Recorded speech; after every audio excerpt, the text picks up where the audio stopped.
Et bonjour à tous chevaliers et bienvenue sur Senseiya Awakening Night of the Zodiac. Donc pour cette nouvelle vidéo, je vais vous montrer le fonctionnement du trésor pavillon et vous montrer aussi quelques petites astuces pour le terrain d'entraînement. Voilà, ça peut être utile pour les joueurs qui ne s'y connaissent pas beaucoup. Demain on a une grosse bannière, Hypnos. Je ferai une vidéo de mes poules, bah voilà, tout simplement pour vous montrer voilà, si je vais la voir rapidement ou pas. Moi j'espère que oui, et pas la voir au shard parce que SS voilà, ça peut vite monter à 600, 700 étoiles, donc j'espère que j'aurai pas à aller jusque là. Donc, pour ce qui est du trésor pavillon, on va aller dans valorisation, pavillon du trésor. Donc, ce pavillon sert en fait à augmenter les statistiques via des quêtes donc, de vos personnages donc pour le PVP et pour le PVE. Donc, on va aller dans par exemple trésor inestimable. Là, en fait, on a toute une série de quêtes. Donc là, par exemple, on va dans l'onglet quêtes.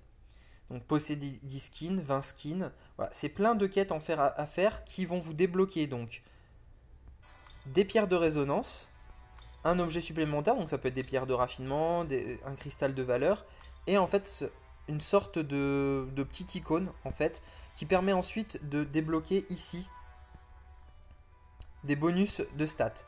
Donc par exemple, si on regarde celui-là, par exemple le bien connu, donc ça débloquait attaque P plus 6, attaque C plus 6 et 36 PV supplémentaires.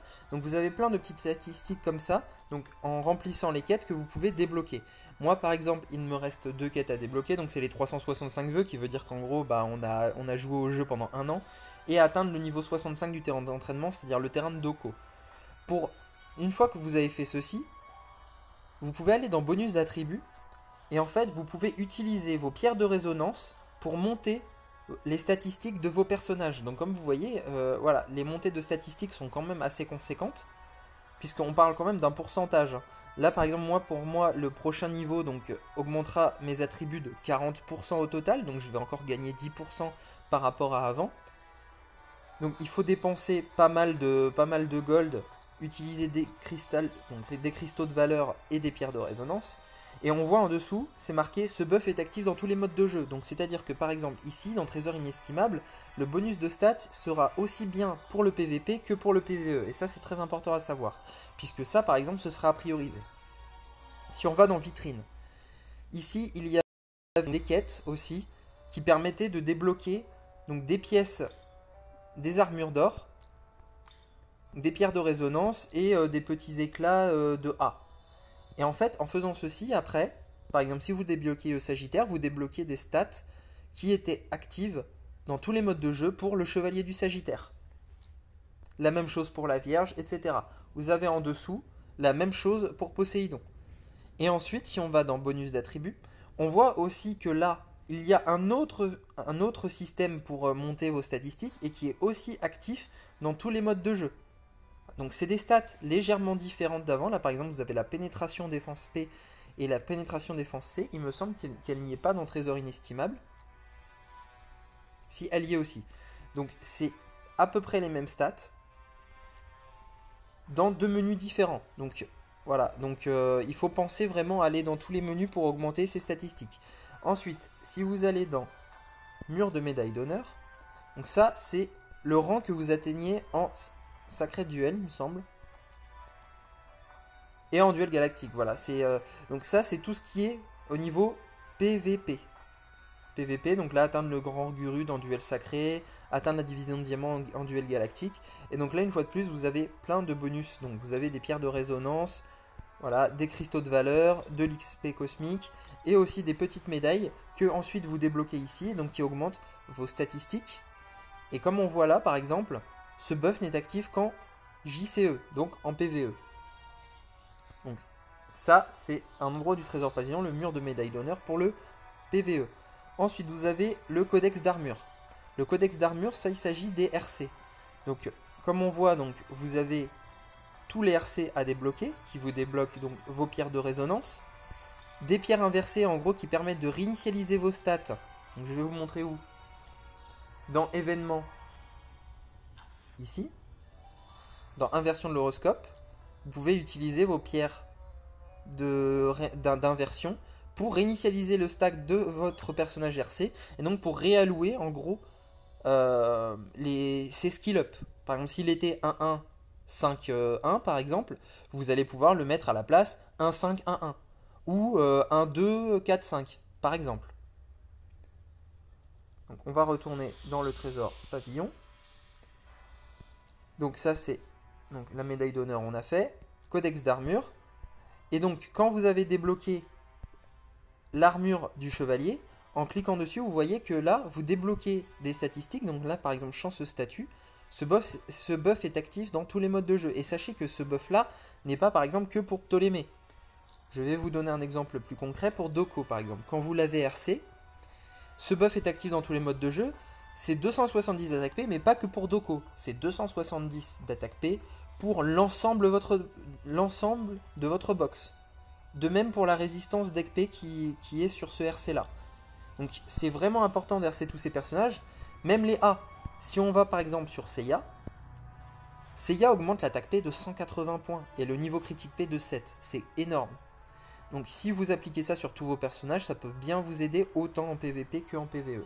Et ça peut vraiment faire la différence dans vos matchs. Ensuite, vous avez aussi le parcours d'aventure. Le parcours d'aventure, vous avez aussi toute une série de quêtes différentes, cette fois qui sont axées sur tout ce qui est ruine épique, espace dimensionnel, temple du titan, le shrine, l'espace astral, etc. Là, vous gagnez des diamants, des pierres de résonance et des petites icônes que ensuite, après, qui vous permettent de débloquer des statistiques purement pour le PVE. Et quand vous allez dans bonus d'attributs, là une fois de plus, en échange de pierres de résonance et de cristaux de valeur, vous pouvez augmenter les statistiques de vos personnages. Donc là c'est purement l'attaque P, l'attaque C et les PV. Bonus actif uniquement en PVE. Donc voilà, comme vous voyez, vous avez énormément de quêtes à faire dans ce trésor pavillon. Et les stats que cela donne à vos personnages sont énormes. Donc c'est pas un événement à négliger. Vous avez vraiment beaucoup à faire là-dedans. Donc je pense qu'on a fait un petit tour là, c'est bon, du trésor pavillon. Il y a pas mal à faire comme vous avez vu. Ensuite, pour ce qui est du terrain d'entraînement, je voulais en parler rapidement. Donc on va dans JCJ en bas à droite, terrain d'entraînement. Vous obtenez régulièrement ce qui s'appelle des bons de défi. Des bons de défi, par mois, vous pouvez... non, c'est par semaine, excusez-moi. Par semaine, vous pouvez avoir tous ces coffres-là. Donc comme vous voyez, énormément de diamants.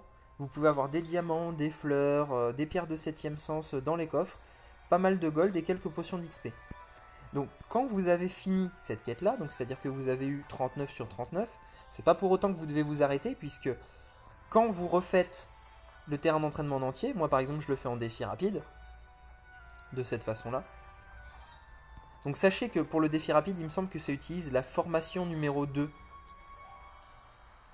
Que vous avez préenregistré. Donc des fois il y a une petite défaite, hein, etc. Ça arrive. Et ensuite, quand il y a des défaites, vous pouvez le refaire manuellement. Vous consommez un bon défi et vous le faites manuellement. Quand vous arrivez donc à la dernière récompense, donc ici vous obtenez ceci. Donc 20 diamants, 20 d'endurance et 48k gold. Donc si vous regardez bien avec le nombre de défis qu'on obtient, on peut avoir vraiment une bonne ressource de diamants et une bonne ressource d'endurance. Donc, ne négligez surtout pas ce mode-là. Accumulez bien vos diamants. Et pour rappel, pour 1000 diamants, une fois que vous en avez, vous allez en magasin. Et vous pouvez ici acheter donc, un pack de 11 gemmes avancées. Donc une gemme avancée, si vous allez dans l'endroit où vous faites vos poules, une gemme avancée c'est 100 diamants. Là pour 1000 diamants, vous en avez 11. Donc du coup, vous en gagnez une supplémentaire. C'est comme si vous gagniez 100 diamants en plus. Voilà. Donc... ne négligez pas le terrain d'entraînement, c'est important. De plus, le terrain d'entraînement, donc... non, bah je crois que j'ai fait le tour là-dessus. Au niveau du terrain d'entraînement, voilà, avec les bons de défi. N'hésitez pas à le faire, ça peut vous donner vraiment pas mal de ressources, autant en XP, en gold, en diamant et en endurance. Et voilà. Donc je vous retrouve demain pour une prochaine vidéo sur mon pool d'hypnose. Donc voilà, je vais croiser les doigts. Je vous souhaite à tous bon courage, j'espère que cette vidéo vous aura bien aidé. Voilà, j'essaye de vous proposer vraiment du nouveau contenu. Si jamais vous avez des questions ou vous avez besoin de savoir certaines choses, n'hésitez pas à me les poser en commentaire ou j'en ferai tout simplement aussi un sujet pour une prochaine vidéo. Je vous souhaite à tous bon courage, lâchez rien, ciao.